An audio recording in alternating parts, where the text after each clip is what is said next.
నాకు కానరావే అని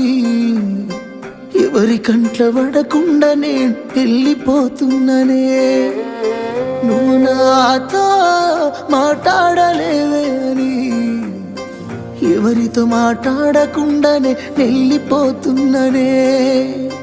నువ్వు ఈ లోకంలో లేనలేవే అని నేను ఈ లోకాన్ని వదిలేసిపోతున్ననే నువ్వు పువ్వులు అల్లుకొని పోతున్నవే అత్తగారింటికి నే పువ్వులు జల్లుకొని పోతున్ననే కాలే కాటికి నువ్వు పువ్వులు అల్లుకొని పోతున్నవే అత్తగా